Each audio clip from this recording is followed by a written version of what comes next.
ലോക്സഭാ തെരഞ്ഞെടുപ്പിൽ തിരുവനന്തപുരത്ത് നിന്ന് മത്സരിക്കുന്ന 3 പ്രമുഖ സ്ഥാനാർത്ഥികൾ. ഒന്ന് കേന്ദ്രമന്ത്രി രാജീവ് ചന്ദ്രശേഖർ BJP സ്ഥാനാർത്ഥി, സിറ്റിംഗ് MP ശശി തരൂർ UDFൻ്റെ സ്ഥാനാർത്ഥി, അതേപോലെ മുൻ MP പന്ന്യൻ രവീന്ദ്രൻ LDFൻ്റെ CPI സ്ഥാനാർത്ഥി. ഈ 3 പേരാണ് മത്സരരംഗത്തുള്ളത്.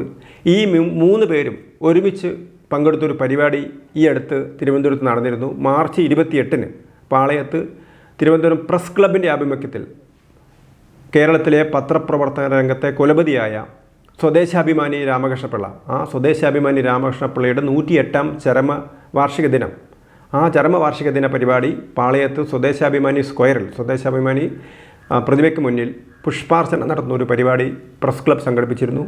രാവിലെ 9 മണിക്കായിരുന്നു പരിപാടി. ഈ 3 ലോക്സഭാ സ്ഥാനാർത്ഥികളും പങ്കെടുത്തു എന്നുള്ളൊരു പ്രത്യേകത കൂടി ഈ പരിപാടിക്കുണ്ടായിരുന്നു. ലോക്സഭാ തെരഞ്ഞെടുപ്പിലെ പ്രചരണ രംഗത്ത് തിരുവനന്തപുരത്ത് പ്രധാനമായും BJP സ്ഥാനാർത്ഥി രാജീവ് ചന്ദ്രശേഖർ ഉന്നയിക്കുന്ന ആരോപണം, കഴിഞ്ഞ 15 വർഷമായി തിരുവനന്തപുരത്തെ MP ആയിട്ടുള്ള ശശി തരൂർ എന്ത് സേവനമാണ് നിങ്ങൾക്ക് വേണ്ടി ചെയ്തത് എന്നുള്ള ചോദ്യമാണ്. ഈ ചോദ്യത്തിന് നല്ല പ്രതികരണം പൊതുസമൂഹത്തിൽ ലഭിക്കുകയും ചെയ്യുന്നുണ്ട്. ഇതിന് സമാനമായ ഒരു സംഭവമാണ് കഴിഞ്ഞ ദിവസം ഈ പുഷ്പാർച്ചന സമയത്ത് നടന്നത്. രാജീവ് ചന്ദ്രശേഖർ അദ്ദേഹം സ്വദേശാഭിമാനി രാമകൃഷ്ണപിള്ളയുടെ സംഭാവനകളെക്കുറിച്ച് സംസാരിച്ചു കൊണ്ടിരിക്കെ അദ്ദേഹം താൻ നെയ്യാറ്റിൻകരയിൽ സ്വദേശാഭിമാനിയുടെ കൂടില്ല വീട്, സ്വദേശാഭിമാനിയുടെ ഭവനത്തിൽ അവിടെ പോയെന്നും അവിടുത്തെ ഒരു അത്ര സുഖകരമല്ലാത്ത അവസ്ഥ കണ്ടെന്നും അദ്ദേഹം പറയുകയുണ്ടായി. താൻ MP ആയാൽ ഈ സ്വദേശാഭിമാനിയുടെ കൂടില്ല വീട് വേണ്ടത്ര പരിഗണന നൽകി അത് നന്നാക്കിയെടുക്കാനുള്ള ശ്രമങ്ങൾ നടത്താമെന്നും അദ്ദേഹം വാഗ്ദാനം ചെയ്യുകയുണ്ടായി. അപ്പോൾ ഇത് കേട്ട ഉടനെ അദ്ദേഹത്തിൻ്റെ പ്രസംഗം ആദ്യമായിട്ട് പ്രസംഗിച്ചത് രാജീവ് ചന്ദ്രശേഖറായിരുന്നു. രാജീവ് ചന്ദ്രശേഖർ പ്രസംഗിച്ച ഉടനെ തന്നെ പ്രസ് ക്ലബ് പ്രസിഡന്റ് രാധാകൃഷ്ണൻ അദ്ദേഹം തൻ്റെ പ്രസംഗത്തിൽ അദ്ദേഹം പ്രസംഗിക്കല്ല, ഒരു 2 വരി പറയുകയാണ് ചെയ്തത്. ഈ ഒരു മാതൃക മറ്റ് MP-മാരും അതായത് മറ്റ് സ്ഥാനാർത്ഥികളും പിന്തുടരുമെന്ന് വിശ്വസിക്കുന്നുവെന്ന് അദ്ദേഹം പറയുകയുണ്ടായി. അടുത്ത് പ്രസംഗിച്ച ശശി തരൂർ അപ്പോൾ അല്പം ജാള്യതയോടുകൂടിയാണ് അദ്ദേഹം സംസാരിച്ചത്. കാരണം കഴിഞ്ഞ 15 വർഷമായിട്ട് അദ്ദേഹം ഇവിടുത്തെ MP ആണ്. പക്ഷേ ഈ കൂടില്ല വീട് ഒരു പൊളിഞ്ഞു കിടക്കുന്ന ഒരു അവസ്ഥയാണ്. നേരത്തെ സുരേഷ് ഗോപിയാണ് ഈ സ്ഥലം വാങ്ങിക്കുകയും അത് പ്രസ് ക്ലബിനെ ഏൽപ്പിക്കുകയൊക്കെ ചെയ്തത്. സംസ്ഥാന സർക്കാർ 20 ലക്ഷം രൂപ നൽകാമെന്ന് പറഞ്ഞിരുന്നു. ചില മിനുക്കുപണികൾ നടത്തിയതല്ലാതെ ഇപ്പോഴും അത് വേണ്ടത്ര നല്ല രീതിയിലല്ല ഈ സ്വദേശാഭിമാനിയുടെ വീട് നിലനിൽക്കുന്നത് എന്നുള്ളൊരു കാര്യം എല്ലാവർക്കും അറിയാവുന്ന കാര്യമാണ്. പക്ഷേ ശശി തരൂർ പറഞ്ഞ എന്നോട് ആരും ഇക്കാര്യം പറഞ്ഞില്ല. പറഞ്ഞാൽ തന്നെ ഒരു MP ഫണ്ട് എന്ന് പറയുന്നത് വളരെ പരിമിതമാണ്. MLA ഫണ്ടിൻ്റെ അത്ര പോലും MP ഫണ്ട് വരുന്നില്ല. കാരണം MP ഫണ്ട് മണ്ഡലത്തിലെ 7 നിയോജക മണ്ഡലങ്ങളിലേക്കും വിഭജിച്ച് കൊടുക്കണം. ഞങ്ങൾക്കാകെയുള്ളത് ഇതിൻ്റെ ഭരണാനുമതി, അഡ്മിനിസ്ട്രേറ്റീവ് സാങ്ഷനും ഒക്കെ പെട്ടെന്ന് ശരിയാക്കുക എന്നുള്ളത് മാത്രമാണുള്ളത്. അതുകൊണ്ട് അങ്ങനെ MP-ക്ക് പ്രത്യേകിച്ച് അധികാരങ്ങളൊന്നുമില്ല. അതുകൊണ്ട് എനിക്ക് കാര്യമായിട്ടൊന്നും ചെയ്യാൻ പറ്റില്ല എന്നുള്ളൊരു കുറ്റബോധത്തോടു കൂടിയാണ് അദ്ദേഹം പറഞ്ഞത്.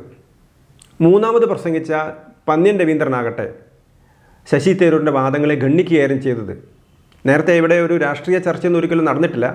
ചില പത്രസ്വാതന്ത്ര്യത്തെക്കുറിച്ചുള്ള ചില പരാമർശങ്ങളല്ലാതെ മറ്റ് രാഷ്ട്രീയ ചർച്ചകളൊന്നും ആ വേദിയിൽ നടന്നിരുന്നില്ല. എല്ലാവരും സ്വദേശാഭിമാനി രാമകൃഷ്ണപിള്ളയുടെ സേവനങ്ങളെ പ്രകീർത്തിക്കുക മാത്രമാണ് ചെയ്തത്. മൂന്നാമത് പ്രസംഗിച്ച പന്ന്യൻ രവീന്ദ്രനാകട്ടെ പൂർണ്ണമായിട്ടും ശശി തരൂരിനെ ഖണ്ഡിക്കുകയായിരുന്നു ചെയ്തത്. കാരണം ഒരു MP എന്ന് പറഞ്ഞാൽ MP ഫണ്ട് റിലീസ് ചെയ്യുന്നത് മാത്രമല്ല, MP-ക്ക് ഭരണാധികാരികളിൽ ഇടപെട്ടുകൊണ്ട് ഭരണാധികാരികളെ കൊണ്ട് പലതും ചെയ്യിക്കാൻ പറ്റും എന്നുള്ളൊരു ചോദ്യമാണ് ഉയർന്നത്. അപ്പോൾ ഇവിടെ ഏത് ഭരണാധികാരികൾ എന്നൊരു പ്രശ്നം വരുന്നുണ്ട്. കാരണം അദ്ദേഹം ശശി തരൂരിനെ ഭംഗ്യന്തരേണ കുറ്റപ്പെടുത്തുകയായിരുന്നു. കാരണം ശശി തരൂർ 3 തവണയായി ഇവിടെ MP ആയിട്ടും ഒന്നും ചെയ്തില്ല എന്നുള്ളൊരു ചോദ്യം വേണമെങ്കിൽ, കാരണം വെറും MP ഫണ്ട് ചെലവഴിക്കൽ മാത്രമല്ല MP-യുടെ ജോലി. അങ്ങനെയാണെങ്കിൽ ഒരു ക്ലർക്കിനെ വെച്ചാൽ മതിയല്ലോ, MP-യുടെ ആവശ്യമില്ലല്ലോ. അപ്പോൾ MP-യുടെ ആവശ്യം ആ സമൂഹത്തിലെ മുഴുവൻ പ്രശ്നങ്ങൾ മനസ്സിലാക്കുകയും അതിനനുസരിച്ച് ഭരണാധികാരികളെ കൊണ്ട് നടപ്പിൽ വരുത്തിക്കുകയുമാണ് എന്നുള്ളൊരു സൂചനയാണ് പന്ന്യൻ രവീന്ദ്രൻ നൽകിയത്. അപ്പോൾ ഇവിടെ നമുക്ക് കാണാൻ പറ്റുന്നത് സ്വദേശാഭിമാനി പ്രതിമയോട് അല്ലെങ്കിൽ സ്വദേശാഭിമാനിയുടെ സ്മാരകത്തോട് അദ്ദേഹത്തിൻ്റെ ഭവനത്തോട് അവഹേളനം കാണിച്ചത് അല്ലെങ്കിൽ വേണ്ടത്ര താല്പര്യമെടുക്കാതിരുന്ന ആരൊക്കെയാണ്?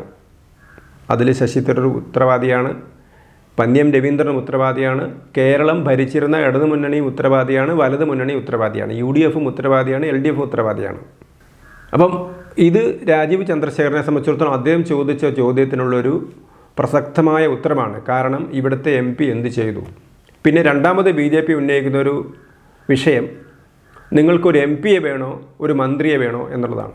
അപ്പം രാജീവ് ചന്ദ്രശേഖർ കേന്ദ്രമന്ത്രിയാവുകയാണെങ്കിൽ അദ്ദേഹത്തിന് ഒരുപാട് കാര്യങ്ങൾ ചെയ്യാൻ പറ്റും. അതോടൊപ്പം തന്നെ ഈ സ്വദേശാഭിമാനി രാമകൃഷ്ണപിള്ളയുടെ കാര്യത്തിലും അദ്ദേഹത്തിൻ്റെ ഭവനത്തിൻ്റെ കാര്യത്തിലും അത് സ്മാരകമായി സംരക്ഷിച്ചു നിർത്തുന്ന കാര്യത്തിലും കുറേ കാര്യങ്ങൾ ചെയ്യാൻ പറ്റും എന്ന് ഉറപ്പാണ്. അതൊരു MP ചെയ്യുന്നതിനേക്കാൾ നന്നായിട്ട് ചെയ്യാൻ പറ്റും എന്നുള്ളതാണ് കാര്യം. അപ്പോൾ അദ്ദേഹം ഒരു വിഷയത്തിൽ MP എന്ന നിലയിൽ ശശി തരൂർ ചെയ്യാതിരുന്നതും ഇനി അഥവാ MP ആയാലും അതിനേക്കാൾ മികച്ച രീതിയിൽ കേന്ദ്രത്തിൽ ഭരിക്കാൻ പോകുന്നത് BJP ആയതുകൊണ്ട് രാജീവ് ചന്ദ്രശേഖർ ജയിക്കുകയാണെങ്കിൽ മന്ത്രിയാവുമെന്ന് ഉറപ്പാണ്.